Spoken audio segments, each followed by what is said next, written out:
Good morning.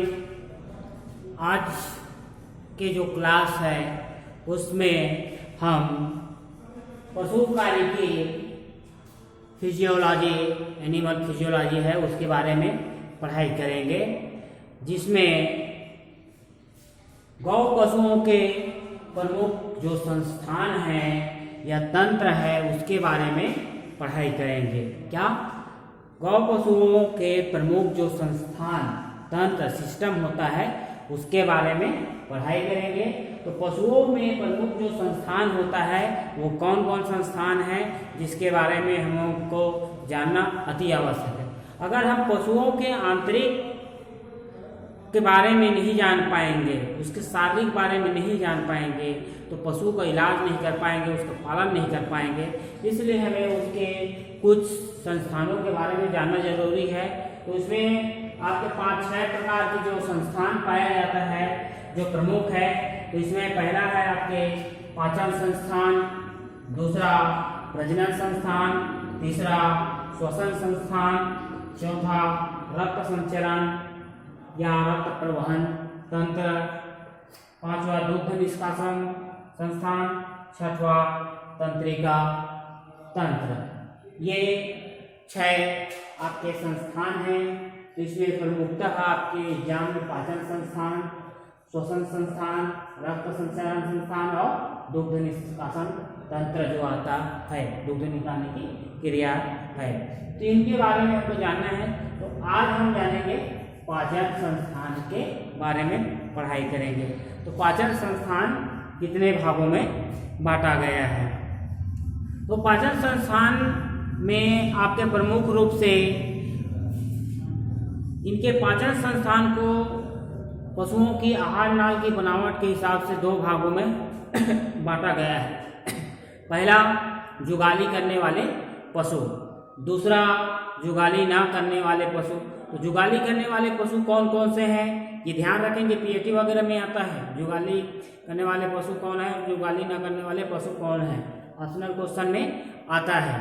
तो इसके बारे में जुगाली करने वाले जो पशु है, जुगाली करना मतलब होता है जो पशु भोजन लेता है वह भोजन को क्या करता है, सीधे पेट में ले जाता है और पेट में आहार नालों में ले जाता है और वह आमाशय में ले जाने के बाद फिर उसको कई बार वो जो है क्या कर निगलता है, उगलता है और उसको चबाते रहता है, आराम करता है। तो उस समय फिर आमाशय में कई भाग जो रहता है, 4-5 भाग रहता है, उसमें वो जाते रहता है और लास्ट में वो आपके क्या है गुदा द्वार के द्वारा निकाल दिया जाता है मलमूत्र के रूप में। तो जुगाली करने वाले जो पशु है उनके नाम सुनेंगे, गाय, भैंस, भेड़, बकरी, ऊंट।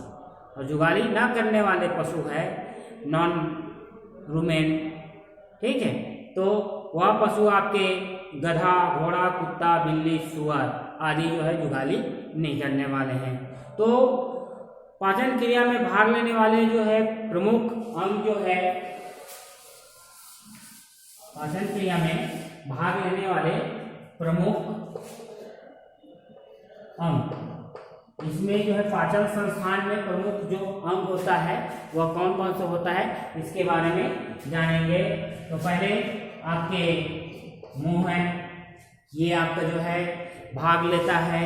उसके बाद आपके जो है आहार नल है, नली है, अमाशय है, छोटी आंत है, बड़ी आंत है, अग्नाशय है आदि आपके जो है कार्य करता है। फिर एक ग्रास नली जिसको आपके आमाशय के जो अन्न नली के काम आता है वो आपके भाग लेता है। तो इसके बारे में 4 आपके जो है 5 जो है प्रमुख है। कौन कौन से? आपके मुंह, फैरिक, दूसरा नंबर फैरिक्स, तीसरा ग्रास नली, चौथा अमाशय। अमाशय को भी 4 भागों में बांटा गया है, जिसमें पहला रुमेन, दूसरा रेटिकुलम, तीसरा ओमेसम और चौथा एबोमेसम। ये 4 भागों में अमाशय को, क्योंकि अमाशय ही मुख्य रहता है, भोज्य पदार्थों को पचाने का कार्य करता है, जहाँ भोजन पचता है। उसके बाद छोटे आंत, बड़े आंत और यकृत और अग्नाशय, ये कुछ भाग है जिसके द्वारा आपके क्या होता है, पाचन क्रिया कंप्लीट होता है। तो पहले हम जानेंगे किसके बारे में, मुंह। पाचन संस्थान के जो प्रमुख अंग होता है, पहला जो क्या है, मुंह। ये आपके क्या ऐसा होता है इसमें जानेंगे।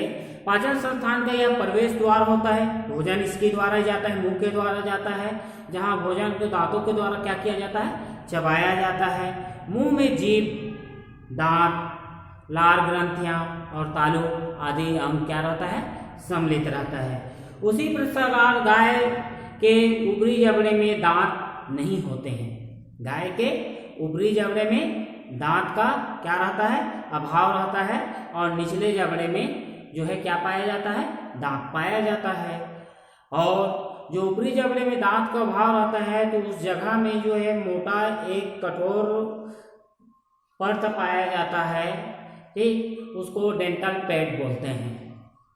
क्या बोला जाता है, डेंटल पैड कहा जाता है। इसके बारे में मैं आगे आप लोगों को बताऊंगा। अब दूसरा आपके फेरिक्स, दूसरा नंबर फेरिक्स होता है। क्या होता है, दूसरा नंबर फेरिक्स, जो आहार नली का मुख्य भाग होता है। ग्रास नली और फेरिक्स क्या होता है, आपके आहार नली का मुख्य भाग होता है। मुंह हो गया। अब इसके जस्ट आगे में क्या होगा, आपके फेरिक्स आएगा। तो फेरिक्स कैसे होता है इसके बारे में जानेंगे। मुंह को ग्रास नली से मिलाने वाले यह छोटा सा भाग होता है। श्वसन नली भी यहीं से खुलती है। मुंह से आपकी ग्रास नली, आगे जो भाग बताऊंगा वो ग्रास नली, वो दोनों को मिलाने वाली क्या रहता है, फेरिक्स कहलाता है। यहीं से श्वसन आपकी ग्रंथि, आपकी नली मिली रहती है, खुली रहती है यहीं से। अब तीसरा होता है ग्रास नली। आहार नली का मुख्य हिस्सा होता है ग्रास नली। फेरिक्स से अमाशय तक जाने वाली यह एक लंबी क्या रहता है, पतली नली होती है, जिसको ग्रास नली कहा जाता है। अमाशय तक जाएगा ना। उसके बाद चौथा भाग होता है क्या, चौथा जो भाग होता है वह है अमाशय। ये जो है मुख्य भोज्य पदार्थ आपके पाचन तंत्र होता है।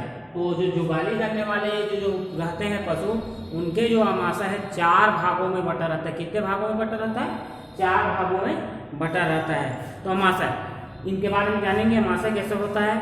गाय का अमाशय जुगाली न करने वाले पशुओं में भिन्न होता है। इसका अमाशय 4 भागों में बना होता है, जैसे क्रमशः रेटिकुलम, ओमेसम और एबोमेसम आदि के नाम से जाना जाता है। चौथा हिस्सा है एबोमेसम, ही वास्तव में अमाशय होता है। क्या होता है, ट्रुथ स्टोमच, सत्य अमाशय इन्हीं को कहा जाता है। ये ध्यान रखेंगे ना, पीएटी में आता है। सत्य अमाशय किसे कहा जाता है, एबोमेसम को कहा जाता है। तो पहला वाले जो भाग है वो क्या होता है, रुमेन। क्या होता है, रुमेन। दूसरा भाग होता है रेटिकुलम।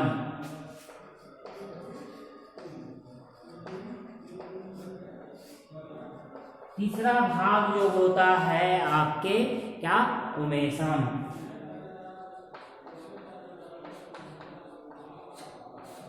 और चौथा भाग होता है एबोमेसम। क्या होता है, चौथा भाग एबोमेसम। ये 4 भागों में अमाशय जो है बटा रहता है। ठीक है, तो इसके बारे में जानेंगे, रुमेन के बारे में जानेंगे। ठीक है, यह पाचन संस्थान का सबसे बड़ा अंग है, या प्रथम भाग इसको कहा जाए। और आगे की ओर ग्रास नली तथा पीछे की ओर रेटिकुलम से क्या रहता है, जुड़ा रहता है। और प्रथम अमाशय के नाम से जाना जाता है। इसको क्या कहा जाता है, इसको प्रथम अमाशय। ध्यान से सुनेंगे भाई। प्रथम अमाशय के नाम से जानते हैं। जन्म के समय यह बहुत छोटा होता है, परंतु फिर बढ़ते जाता है, और पशु में इसकी क्षमता बड़ी जब अवस्था, युवा अवस्था हो जाता है तो 120 लीटर से भी अधिक का हो जाता है। ये प्रथम अमाशय। ये ग्रास नली से आपके रेटिकुलम को मिलाने वाली भाग को ही अमाशय कहा जाता है, आपके रुमेन कहा जाता है, प्रथम अमाशय। दूसरा है रेटिकुलम, इसे द्वितीय अमाशय के नाम से भी क्या है जाना जाता है, जो आगे की ओर रुमेन तथा पीछे की ओर उमेशम से मिला रहता है।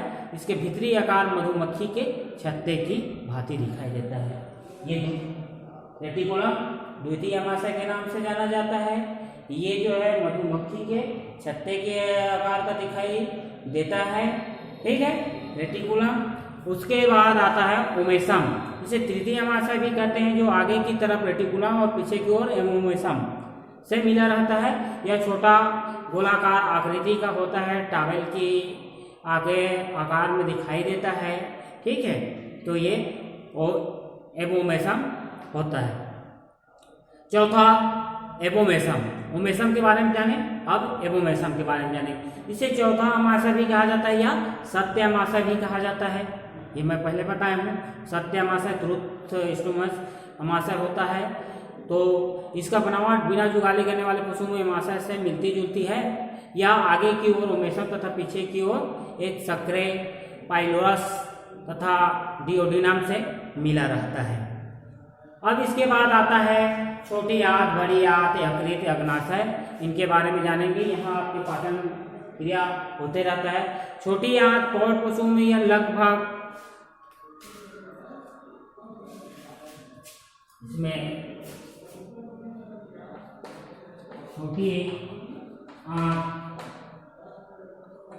बड़ी आंत रहता है और यकृत आदि आपके दिखाई देता है। यकृत, अग्नाशय, ये आदि भाग होते हैं, इनके बारे में। तो छोटी आंत कौड़ पशु में लगभग 40 से 45 मीटर लंबी, टेढ़ी मेढ़ी एवं कुंडलाकार होती है। यह 3 हिस्सों में बटी होती है, जिसे पहला डिओडिनम, दूसरा आपके जिंजुनम, तीसरा इलियम आदि नाम से पुकारते हैं। छोटी आंत आगे अमाशय तथा पीछे की ओर बड़ी आंत खुली होती है। अब बड़ी आंत के बारे में जानेंगे। ये बड़ी आंत होता है, लेकिन छोटी रहता है, लेकिन मोटे रहते हैं। बड़ी आंत छोटी आंत से लंबाई में छोटी होती है, परंतु मोटाई में अधिक होती है। इसको भी 3 भागों में बांटा गया है, सिकम, कोलन और रेक्टम। रेक्टम से ही आपके जो है आपकी क्या होता है, गोबर जो रहता है, मलमूत्र रहता है, वो बाहर निकलता है। रेक्टम बाहरी भाग जिसमें मलमूत्र क्या होता है, बाहर निकलता है, जिसको गुदा या एनस कहलाता है। उसके बाद यकृत, लीवर्स के बारे में जानते हैं। यह एक पाचन ग्रंथि है जो बाएं और स्थित होती है। यह बादामी चॉकलेट रंग की होती है। इसमें कुछ हरे रंग की एक छोटी सी थैली दिखाई देती है, जो पित्ताशय से पित्त वाहिनी निकल कर डिओडिनम में खुलती है। अब लास्ट भाग होता है आपके अग्नाशय। अग्नाशय में यह हल्के पीले रंग की है, अनियमित आकार की एक पाचन ग्रंथि है, जो अग्नाशय तथा डिओडिनम के मध्य पाचन संस्थान में निकट स्थित रहती है। इसमें अग्नाशय वाहिनी या निकल कर डिओडिनम में जाकर खुलती है। इस तरीके से आपके पाचन संस्थान कंप्लीट हुआ। पाचन संस्थान में मुख्य रूप से आपको ये ध्यान रखना है, पाचन संस्थान में मुख्य क्या क्या आपके काम आता है। जैसे पहले मुंह, फेरिक्स, ग्रास नली, अमाशय का 4 भाग जो है विशेष है। उसके बाद छोटी आंत, बड़ी आंत, यकृत और अग्नाशय। तो अमाशय में प्रथम अमाशय, द्वितीय अमाशय, तृतीय अमाशय, चतुर्थ अमाशय, और ये कैसे दिखाई देता है, ये बस आपको ध्यान में रखना है। इसमें बहुत सारी चीज़ें जो आपके पीएटी में या 12वीं में पूछा जाता है, ये विशेष ध्यान रखेंगे। आगे आप लोगों को पाचन संस्थान या श्वसन संस्थान के बारे में, उसके बारे में आपके प्रजनन संस्थान या श्वसन संस्थान के बारे में बताया जाएगा, और बाकी को आप किताब से पढ़ेंगे और न समझ में आए तो मेरे से पूछेंगे, ठीक है।